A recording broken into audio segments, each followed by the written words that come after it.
দোস্ত, শোনো, মনে মনে প্ল্যান করছি। নতুন বছর আসতেছে। এই বছর থেকে টোটালি চিনি ভাত, তেল ভাত, ভাত অল্প একটু খাবো।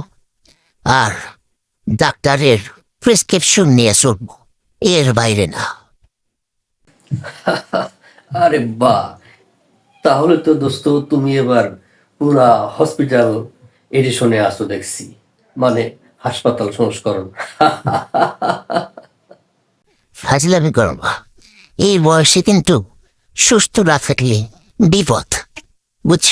সবসময় কিন্তু ফাজলামি করালো না। এই ডাউন ওষুধ ইজ রিল ব্যাড। এই তোমার মনে করো যে ক্যালসিয়াম এর, এটা হার্টের, এটা ভিটামিন ডি, সব খাওয়াবো ঠিক মতো।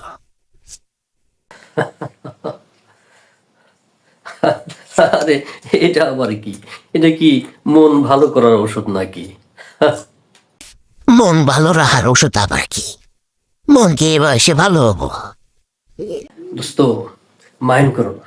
এই যে একটু হাসি, একটু আনন্দ, একটু বন্ধুত্ব, একটু পাগলামি, এগুলো ছাড়া তোমার এই ওষুধ কিন্তু তোমাকে ভালো করতে পারবে না। একটু পাগলামি করতে হবে দোস্ত। একেবারে একঘেয়েমি মতো খালি অফিস বাসা অফিস বাসা, এগুলো করলে কিন্তু দোস্ত তোমার অসুখ ভালো হবে না। হ্যাঁ। তোর শরীর তো ভালো না, এত নিশ্চিত থাকস কেমন? না, মানে তোমার শরীর অসুস্থ হতে পারে, কিন্তু মনটাকে একটু সুস্থ রাখো। মনটা যদি সুস্থ রাখো, তাহলে কিন্তু তোমার শরীর অত অসুস্থ হবে না, বুঝছো? মানে আমি ওষুধ খাই আমার শরীরের জন্য, আর তুই হাসস তোর মনের জন্য, তাই তো? না না না, মানে তোমার শরীর অসুস্থ হতে পারে, কিন্তু মনটাকে একটু সুস্থ রাখো। মন যদি সুস্থ থাকে, তাহলে তোমার জীবনটা অন্তত অসুস্থ হবে না।